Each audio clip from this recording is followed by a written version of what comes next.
Every 2 minutes in the United States, a person is sexually assaulted. Less than 10% of sexual assault victims report their abuser. By the time you catch a sexual predator, they have victimized an average of 32 people and have no criminal record. Almost 50% of the victims of sexual assault are under the age of 18. Einstein once said that the world is a dangerous place, not because of the evil that people do, but because of the people that do nothing. I'd like to say that Einstein had it partially correct. It's more like people don't know what to do. I'd like for you to be a part of a conversation that I'm going to have with a school hiring authority that knows what to do and does the right thing. Join me. So take me back to that moment.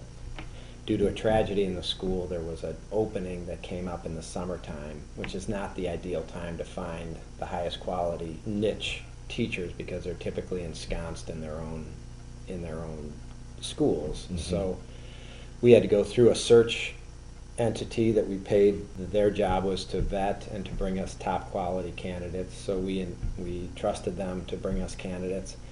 We received a candidate who was top drawer in terms of his academic excellence and his history of executing, running phenomenal classes, having phenomenal results, and it was coupled with the fact that it was coming already vetted. So on the surface, this was, in essence, too good to be true. Yes.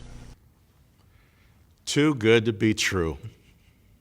You know, I heard somewhere once that if something is too good to be true, it's neither good nor true.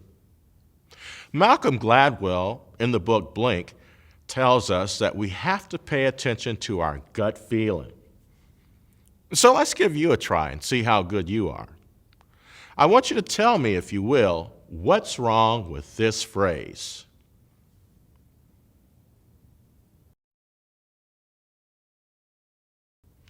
Some of you probably figured it out right away, and others of you out there may be scratching your head, saying to yourself, what is he talking about? Well, if you pay careful attention, you will note that all the letters except the S in spot are capitalized, and so it breaks the pattern. That phrase also bears truth in that the blind spot is often right in front of us. And it's the very thing that we need to pay attention to. Mike figures it out, and so let's see if you can find out what his blind spot is all about that he takes heed of. Let's go. On the one hand, we were very excited about our problem was solved. We were going to bring an ace in who was going to tell the community we had now had an ace teacher. That just didn't seem right. Number one, this individual was coming from a prominent school. Why would he want to come to our school and leave this other school? The second was he had left the school halfway through the previous year. That's a disruptive narrative, and he was very eager to get the job. When I reflect on it, those are very easy things to dismiss. How did you follow up on your gut feeling? It was sort of like peeling an onion. So I went back to the hiring authority, or the entity that brought him there, and they dismissed all of my concerns with official answers. I went back to the school itself. I called the acting head of the school, whose time at the school didn't really coincide with this individual. He was kind of new. He had come in mid-year the previous year. So I thought his answer was a little flimsy. I called into the math department, and they literally passed the phone around, and they proclaimed what a phenomenal guy it was and how sad it was that he had to leave mid-year the previous year. And I'm sure to this day, I believe they were being honest. This phrase bears truth in that the blind spot is right in front of our faces, and it's the very thing that we have to pay attention to. Remember Blink? Mike figures it out, and so let's rejoin the conversation and find out what's there. Come on. And so what was your next step? So at 4 o'clock in the afternoon or 4:30 in the afternoon, I picked up the phone. I called the headmaster's secretary because I figure everything that goes on in a school passes her desk. I asked her about this candidate. I could tell by that answer that there was an issue. There was that long hesitation, and then I knew something was wrong.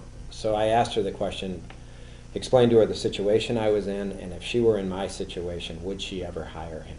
And she said, absolutely not. Her heart then went out to me, and she said that I cannot tell you anything, but I will have someone call you. And about 15 minutes later, the phone rang. The chairman of the board of that school, who called me and said, flat out, if you tell anybody this story, I'm going to deny it, but here's the story. They had pulled every political piece of power that they had to make sure that this didn't go anywhere. And so what had he done? He had been arrested running a child prostitution ring using school vehicles. Correct. Everybody, say something, but not enough that brings attention to it until you absolutely have to come forward, and that's when there's a leak in the dam.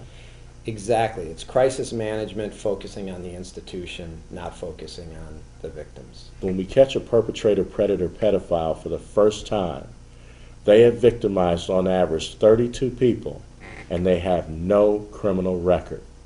And so what Mike did is the steps that all of you need to do. And so I really applaud you, Mike, and thank you for sharing your story with us today. Thanks for letting me share it. Mike's story had a happy ending, but not all organizations experienced the same outcome. There was a school system in South Carolina that paid out $4.6 million in civil damages as a result of people within their community becoming victimized by someone they employed. Well, I have a system, a proven system, that can help you avoid these types of dilemmas. Because just think, what would it do to your organization to have to pay out $4.6 million? When you're thinking about bringing someone into your organization, it's important that you learn how to pay attention to body language, because it's the body language that tells you much more than what people say.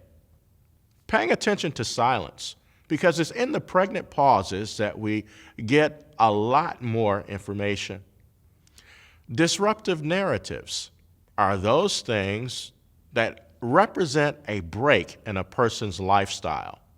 Even though there may be legitimate answers, that's a place to pay attention to and follow up on. Incongruence. When a person says one thing, but their conduct, behavior, and other pieces of information in their life just don't match. That's something we need to also utilize in our total evaluation. When you talk to other people that can give you information about the person you're potentially going to hire, you need to know how to nullify sources.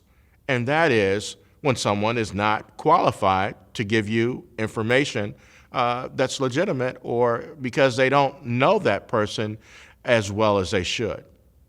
Formulate the total picture and put the pieces together, and then see what you have. And last but not least, do an overview of the person's history. And if you do these things, you'll be able to unearth bad info and make the best hire or avoid the worst. This is Coach Ty. Stop by often, where I'll have valuable information to help you as an individual and your entire organization to create and maintain a culture of success and safety.